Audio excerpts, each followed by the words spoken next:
Hoje nós vamos falar não do filho pródigo, nós vamos falar do pai dele. Porque pródigo, infelizmente, todos nós somos em alguns momentos da nossa vida. E como que o pai interpreta as nossas atitudes? Será que o pai nos lança fora? Será que o pai fica magoado a ponto de dizer, olha, você vai para o inferno por causa disso? Quem de vocês, por um filho tentar até mesmo matá-lo, você desejaria ao inferno? Vamos ser um pouco mais realistas. A este mundo, desejaria para este filho a cadeira elétrica. E às vezes nós achamos que o nosso pai que está no céu, ele é um pai carrasco.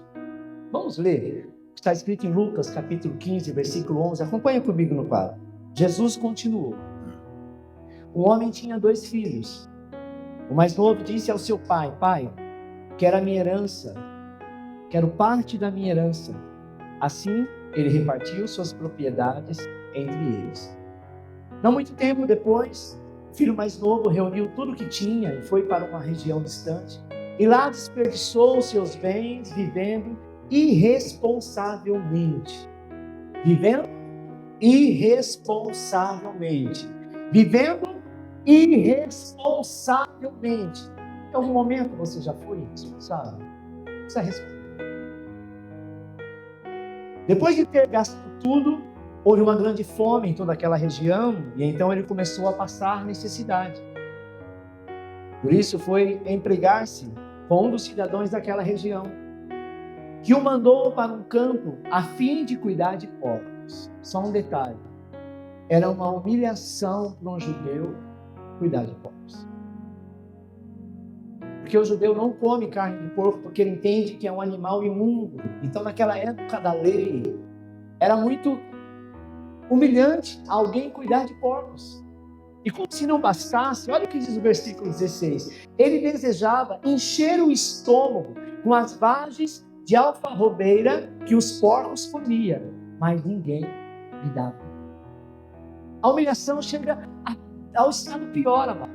Quando a gente pensa que está passando por uma situação difícil, quando nós em algum momento nos rebeliamos, seja em qualquer área da nossa vida, não estou dizendo apenas na área espiritual, parece que o poço é cada vez mais fundo. Então, caindo em si, ele diz, quantos empregados de meu pai têm comida de sobra e eu aqui morrendo de fome? Eu, porém, a caminho e voltarei para meu pai. E lhe direi, pai, pequei contra os céus e contra ti. Não sou mais digno de ser chamado teu filho, trata-me como um dos teus empregados. E a seguir, levantou-se e foi para seu pai. Estando ainda longe, seu pai o viu e, cheio de compaixão, correu para o seu filho e o abraçou e beijou-o. E disse, ó filho, e o filho disse, pai, pequei contra os céus e contra ti. Não sou digno de ser chamado teu filho. Mas o pai disse aos seus servos, depressa, traga a melhor roupa e vistam nele. Coloque um anel em seus dedos e seu dedo calçado em seus pés. Traga um novilho gordo e matem-no. Fazem fazer uma festa e para comemorarmos, pois este meu filho estava morto e voltou à vida. Estava perdido e foi achado. E começaram a festejar. Só até aqui, não vou ler o restante, já conhece a história.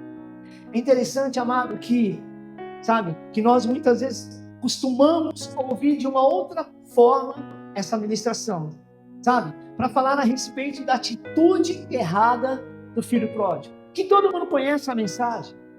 Aquele que pediu a herança do pai e pedir a herança antes que o pai morra, quer dizer, eu desejo que o Senhor morra, porque o Senhor morrendo eu tenho parte da herança, eu tenho parte do dinheiro.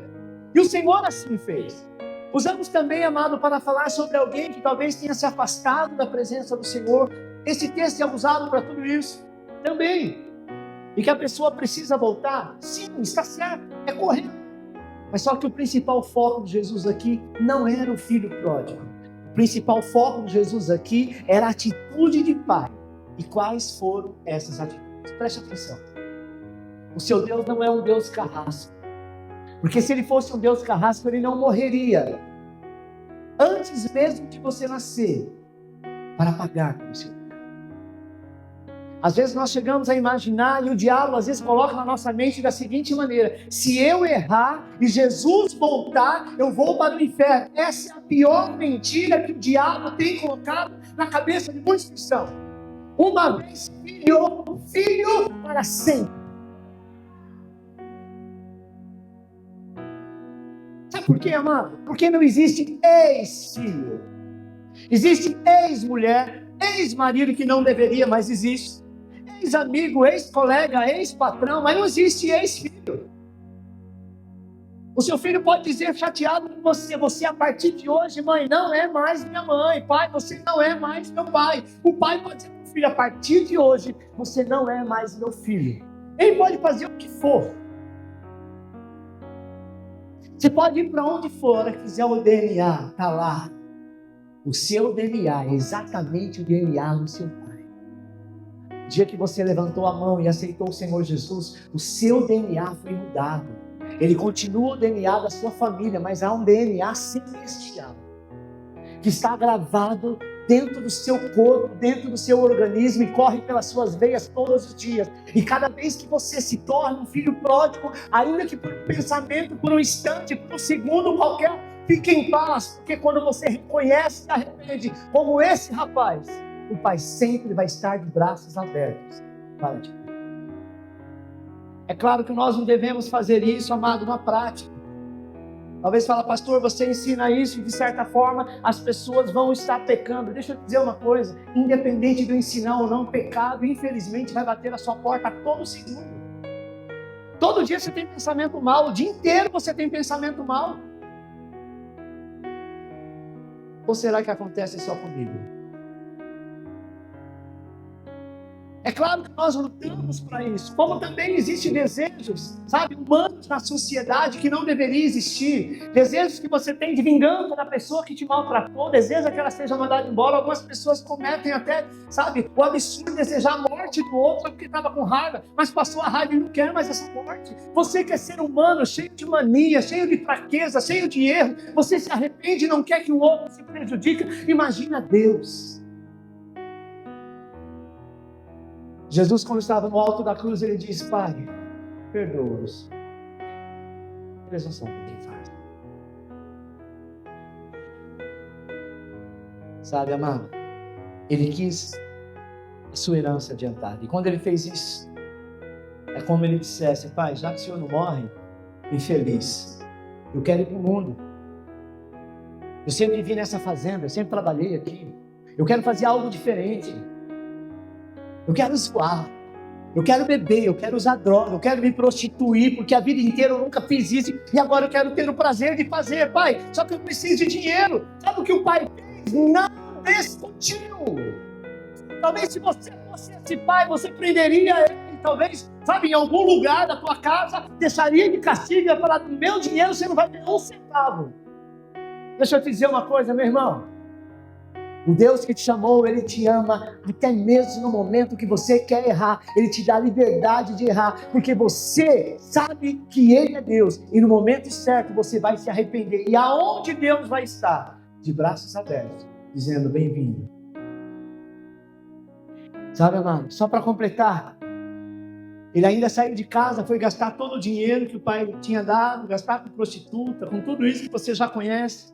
Perdeu tudo. Sabe, ele começou a passar fome, que o único trabalho que ele tinha era com os porcos. Sabe uma coisa que a palavra diz aqui? Mostra que quando nós pecamos, sempre nós vamos colher coisas ruins. Isso é fato. Então pecar não é bom. Você deve fugir do pecado. Porque o pecado traz consequências ruins. Mas não quer dizer que Deus deixou de ser o seu Deus. Não quer dizer que o seu Deus é um Deus vingativo. Você precisa entender que toda escolha errada vai te trazer consequências ruins. E isso é fato. Não tem outra opção. Foi justamente o que aconteceu com esse garoto. Sabe? Ele pecou contra o pai, ele fez escolhas erradas, ele foi para o final do poço. Mas, um belo dia, a Bíblia diz que o filho se lembrou do pai. Ele disse assim, espera aí, eu estou aqui querendo comer comida de porcos, e mesmo assim ainda me negam. Só porque hoje eu não tenho mais nada. Eu não tenho mais dinheiro para fazer churrasco com os amigos. Eu não tenho mais dinheiro para pagar a noitada. Hoje eu não tenho mais nada, os meus amigos foram embora. É isso mesmo, amado, o ser humano é assim. Quer saber de uma coisa? Eu vou voltar para ele. Veja que o filho pródigo sabia tanto da gravidade que ele tinha feito, que ele até ficou sem graça de voltar para a casa do pai, porque ele já estava passando por um momento muito difícil. Lucas 15, 20 diz assim: e levantando-se foi para o seu pai, e quando ainda estava longe, viu o seu pai. E se moveu de íntima compaixão, e correndo, lançou-lhe ao pescoço e o beijou. O versículo 20, tem 3 palavrinhas aqui que merecem destaque. Eu quero falar dessas 3 palavrinhas. Letra A, primeira palavra é compaixão. A Bíblia diz que o pai sentiu íntima compaixão. Uma coisa é você se comover por um problema de alguém. Uma íntima compaixão é quando aquilo mexe com o seu interior de tal maneira que você não consegue deixar de fazer alguma coisa. Talvez as pessoas não entendam por que essa compaixão toda, mas o pai foi, cheio de uma íntima compaixão. Ele não sentiu ódio, ele não ficou irado, como a maioria de nós ficaríamos, mas ele sentiu compaixão. Na maioria das vezes, amado, nós fazemos muitas coisas erradas. A nossa tendência é achar que Deus está sempre zangado com a gente. A nossa tendência é achar que Deus, não quer saber de nós porque erramos. Se isso for verdade, todo dia você está no inferno. Porque todo dia você erra de alguma maneira, até em pensamento. Jesus disse: aquele que pensar algo contra o seu irmão, já pecou contra ele. E quantas vezes nós temos tiramos algumas conclusões, não é verdade? Quando ele nos vê vivendo as consequências ruins das nossas escolhas, Deus não olha para você com um olhar de condenação, mas com um olhar de misericórdia. Ele escolhe você para ser filho, porque você nunca deixou de ser filho. Para quem não me conhece, há 30 anos atrás, um pouquinho mais, eu fui pai de santo do Candomblé. Eu fiz muitas coisas erradas que você possa imaginar. Eu servia a demônios, eu incorporava demônios, eu tinha um terreiro. Até o dia, para encurtar a história, eu conheci Jesus. Muitas pessoas imaginavam, até pessoas da minha família mesmo. Isso vai ser um fogo de palha, logo, logo ele sai dessa e volta lá para a vida que ele tinha. Mas eu entendi, amado, sei aonde eu fui e por onde eu passei. E o Senhor me resgatou. E a primeira vez que eu fui na igreja, nunca mais eu subi. Logo em seguida, 3 meses depois, se eu não me engano, eu já estava sendo batizado. Deus foi muito rápido para a minha vida. 1 ano depois, eu já estava no diaconato. A pastora Júlia, que era a nossa pastora, esposa do nosso pastor, cuidava de uma congregação em Eldorado e precisava de alguém, não tinha quem. Aí quem que o Senhor escolheu? De tantos que não podiam mais velhos. Manda deixar na igreja, ele é diácono, ele fica lá. Cuidando da igreja, até a pastora voltar, o pai dela estava doente. Lá em Minas Gerais, ela ficou 3 meses. Tinha 5 membros. Quando ela voltou, a igreja estava cheia. Porque eu sou bom? Não, porque o Senhor. E eu mergulhava nisso, amado. Saía do culto e ia fazer campanha na casa de pessoas que não eram crentes. Sendo que durante o dia nós fazíamos 2 campanhas. Naquela época não chamava célula, não chamava GC, nada disso. Era campanha no lar, era 7 semanas. E o fogo caía, o povo se convertia. Agora, este mesmo que veio de onde veio, que o Senhor perdoou, será que por algum momento não pensou em desistir? Será que por algum momento não pensou em coisa errada ou não fez alguma coisa errada? E por isso o Senhor o lançou fora? Pelo contrário. Quanto mais você falha sem querer falhar, o Senhor te abraça e te resgata para não deixar você ir para o abismo. Sabe, amado? Então, isso era, o ministério inteiro de Jesus foi um ministério cheio de compaixão. Por quê? Porque ele libertava as pessoas, ele curava os enfermos, ele operava milagres, ele transformava a vida das pessoas para que essas pessoas sentissem compaixão. Depois nós temos a segunda palavrinha no versículo 20, que é correu. Eu acho muito interessante. B, a segunda palavra é correu. O filho mal tinha chegado na casa e ele ainda estava no meio da estrada, pouco antes da porteira, a Bíblia diz que o pai foi correndo na direção dele. Será que o pai olhou de longe e falou: olha lá, o infeliz do seu irmão, perdeu tudo, não tem nada, está lá o vagabundo, agora ele vinha atrás de mim.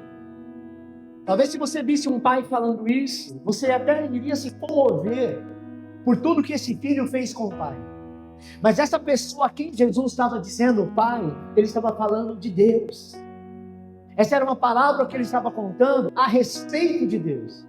O Senhor nunca vai olhar para você e vai te chamar de mau caráter, vagabundo, mesmo sabendo que eu sou o que você é, que muitas vezes nós apontamos. Mas Ele tem uma imensa compaixão. Sabe por quê, amado? Ele olha para você. A Bíblia diz que o Senhor corre em sua direção. Sabe, você precisa entender que os homens mais velhos daquela região era muito complicado, sabe? Eles não gostavam de demonstrar emoções. Você pode perceber as pessoas mais velhas. Eu sou tão velho assim. Mas para quem me conhece, eu sou tímido para algumas emoções.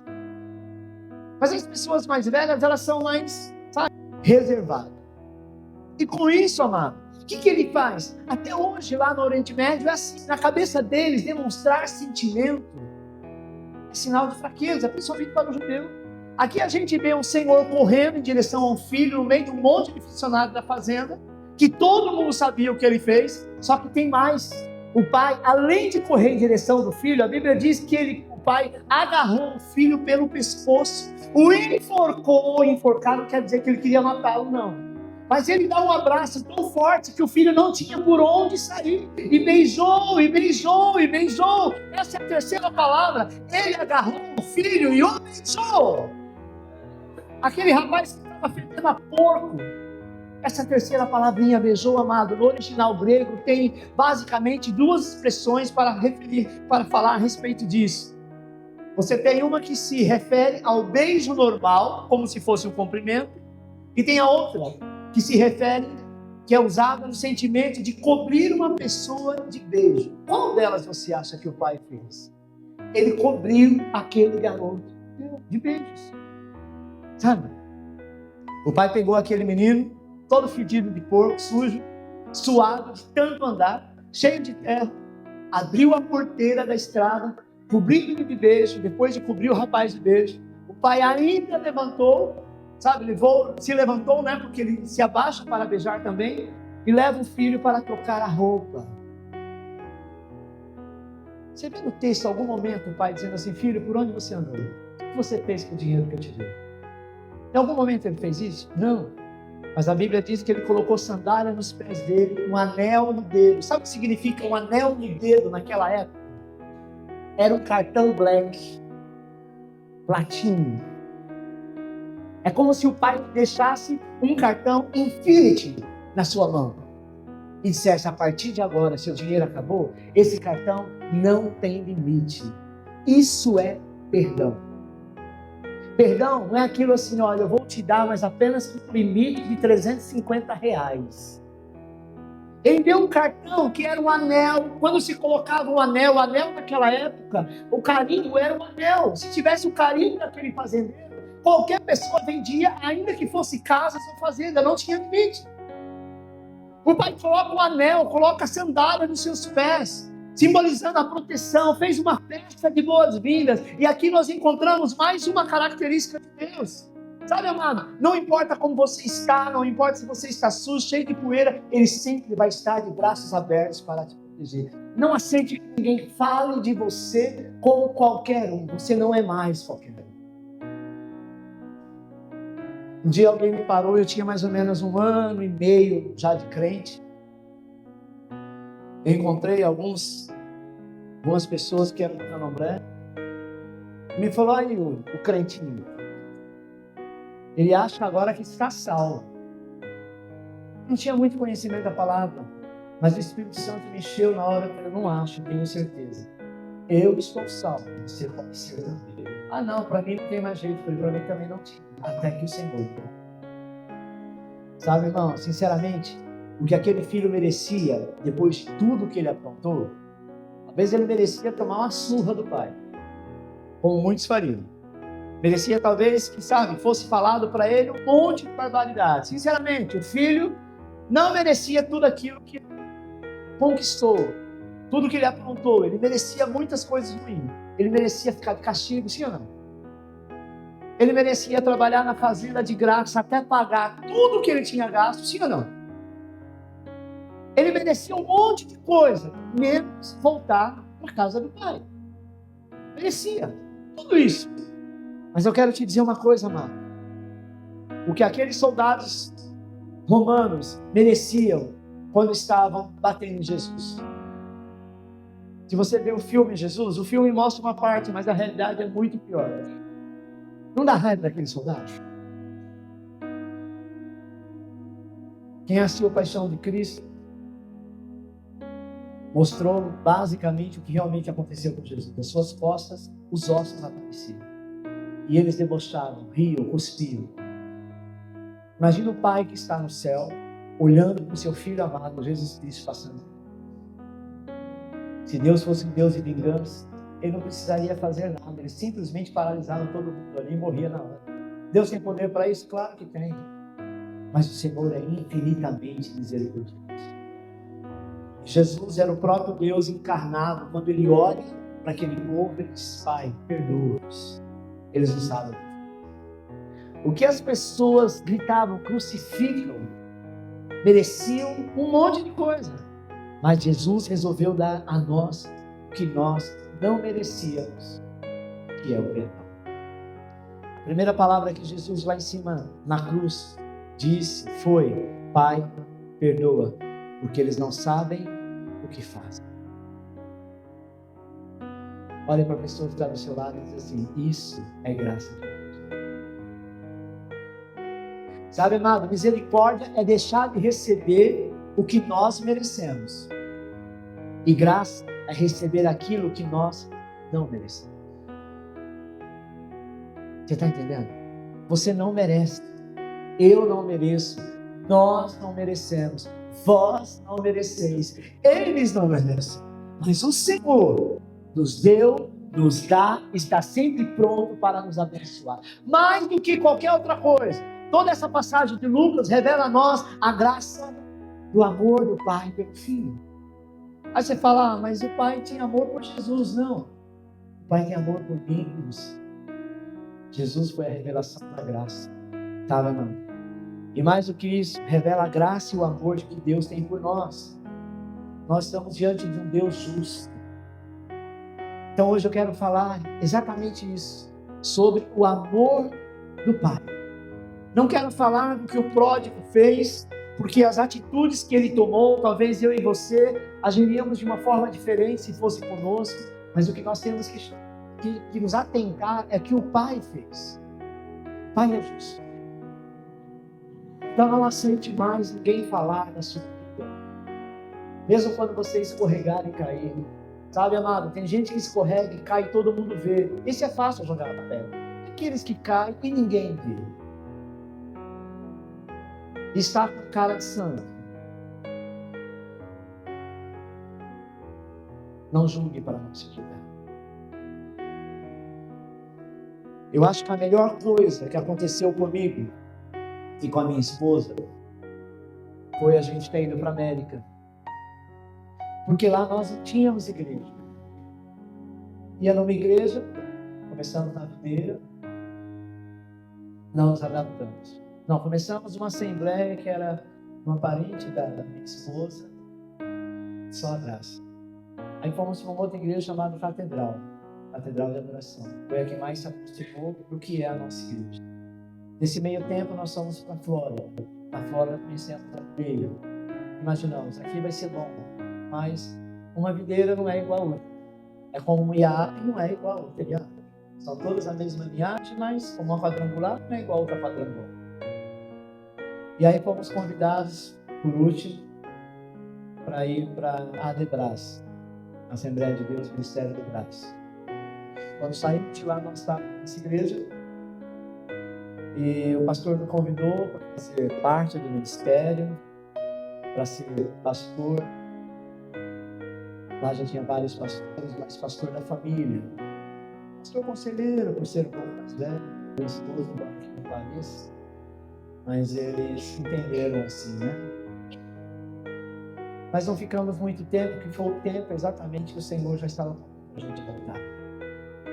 Eu sei hoje o que é uma pessoa que fala, pastor, eu saí da nossa igreja e fui para outra, mas até hoje eu não me encontro. Eu não me encontro. Eu vi a minha esposa chorando às vezes à noite, dizendo, pai, eu estou com saudade da minha igreja, do meu povo.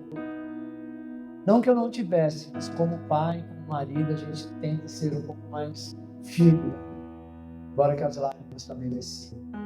Dizer, o que o Senhor quer conosco? Aqui nesse lugar. Sabe, irmãos? Se fosse para a gente desviar, ninguém ia ver. Se fosse para a gente fazer qualquer coisa errada, ninguém saberia, vocês não saberiam. Mas graças a Deus nós fomos plantados no Senhor. E aonde nós estávamos, o Senhor também está. Fizemos muitos amigos e muitas vezes, quando nós saímos de lá, fomos abraçados por muitas pessoas. E não foi uma, duas, nem três.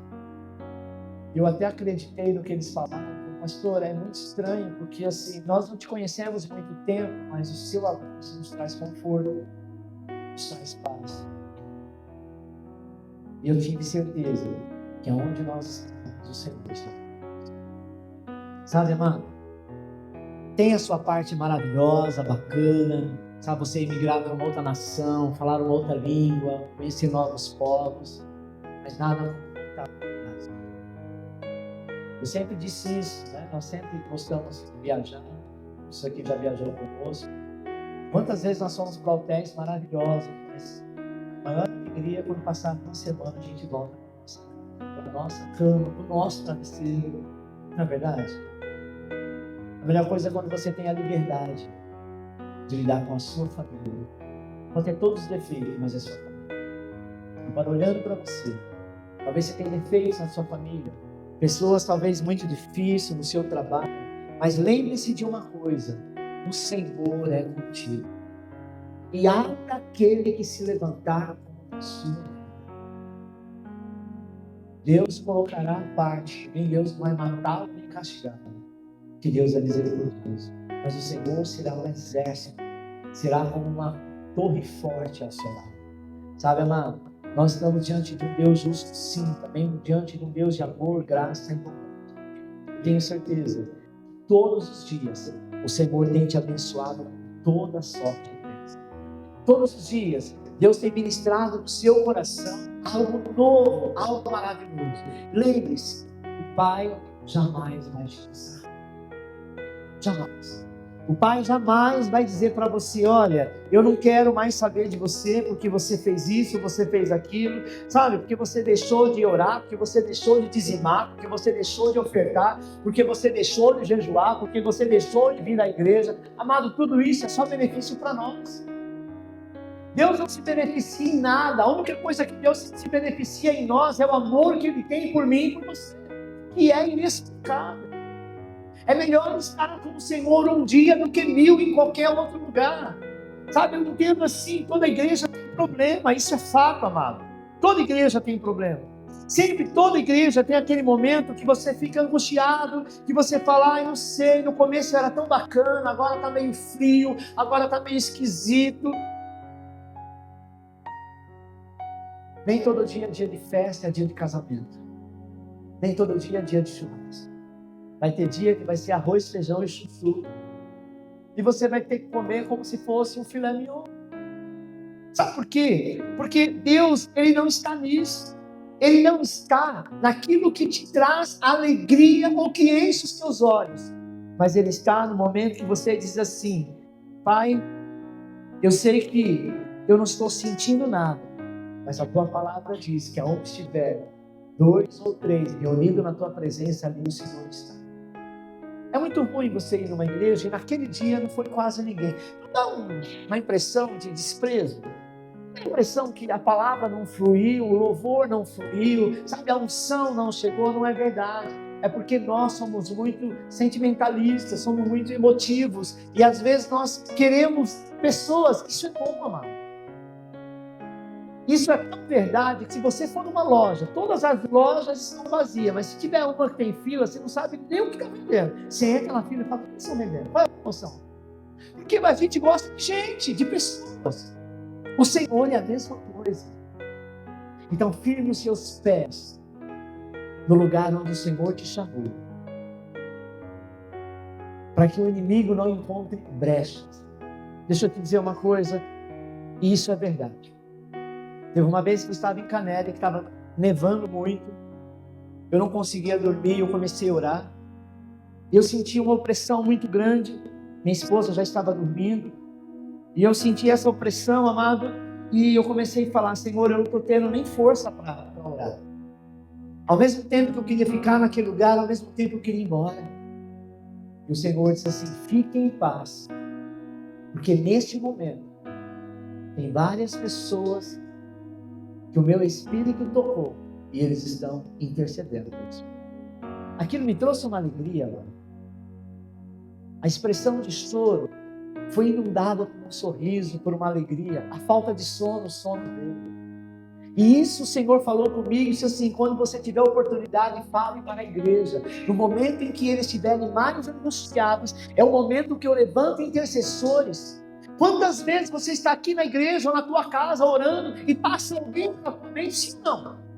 Pessoas talvez que você não vê há muito tempo, mas o Espírito Santo põe você para orar. Sabe por quê? Porque nós estamos nas mãos do Senhor. Sabe o que é dedo? Nós somos os dedos na mão do Senhor. E Ele mexe cada dedo conforme é a necessidade. Ele começa a mover exatamente no tempo que é preciso. Então Deus sempre está contigo. Não pense que você está assim. Não é igreja, não é tamanho, não é show, não é revelação, não é profecia, não é nada disso. É apenas palavra e conhecimento de quem Ele é. Sabe, irmãos? Ainda que você não consiga nada, ainda que nada aconteça, ainda que você continue desempregado, ainda que você continue passando por alguma dificuldade, Ele continua sendo o Senhor.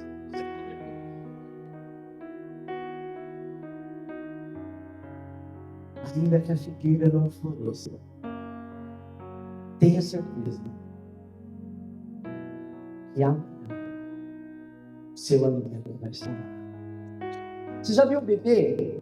Principalmente quando ele é recém-nascido, muito pequeno, quando está no colo da mãe, a mãe pode fazer o movimento que quiser.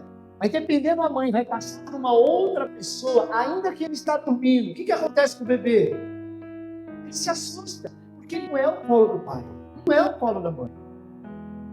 Sabe quando você se assusta? É quando o problema vem de frente, quando os ataques começam a acontecer. Você por algum momento diz: é porque eu não orei, é porque eu não jejuei, é porque eu pequei, é porque eu errei, é porque eu falei, é porque algo aconteceu. Preste atenção, no dia que você tiver caído, se sentindo pecador, se sentindo derrotado, é esse dia que você fala com o Pai e você vai ver a bênção dele na tua vida. Por quê, pastor? Deus quer que você esteja caído, prostrado em pecado? Não, porque a graça, ela multiplica além do erro, além da condenação. Graça sobre graça, não é sobre quem você é, não sobre aquilo que você fez, mas é sobre aquilo que está acontecendo. A Bíblia diz, amado, que a graça é algo imensurável. Onde abundou o pecado, superabundou a graça. Você está entendendo? Então é isso que nós precisamos entender. Esse é o evangelho que o Senhor quer que nós pregamos. O favor e a graça. Se você está debaixo da graça de Deus, o favor de Deus vai ser na tua vida. Você vai ouvir pessoas falar: nossa, eu não sei como você consegue. Uma crise terrível e você sendo próximo. Eu não sei como você consegue, as pessoas não estão conseguindo pagar as contas, pagar o aluguel e você está comprando um carro novo. Isso é porque você é o queridinho de Deus? Não é isso, todos nós somos. Mas aquele que confia na graça, não pelo que faz, mas por quem Ele é, vai ter o favor do Senhor. Sabe, irmãos, eu fui para a América com uma mala e com roupa. Tudo que eu tinha aqui, eu vendi. Vendi não, na época minha filha ficou, deixei com ela, depois ela resolveu ir e vendeu tudo. Então nós ficamos sem nada. Vamos embora. Carro, móveis, o dinheiro que tinha, foi embora. Chegamos lá. com a fé e a coragem. Um país que não dominava a língua, um país que chegamos a pegar menos 17 graus abaixo de zero. Um país que 4 horas da manhã, numa nevasca, eu tive que ficar com uma pá, tirando o gelo do meu carro, porque senão eu não conseguia trabalhar. E tudo isso dizendo, Senhor, eu sei que o Senhor é conosco.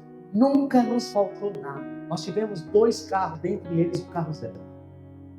Nós tivemos todos os móveis, porque o Senhor providenciou, nós ganhamos tudo.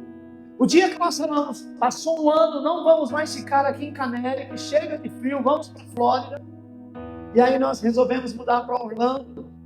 O que nós levamos foi algumas coisas e o carro que tínhamos. Chegamos lá do nada. Não tinha trabalho, não tinha nada.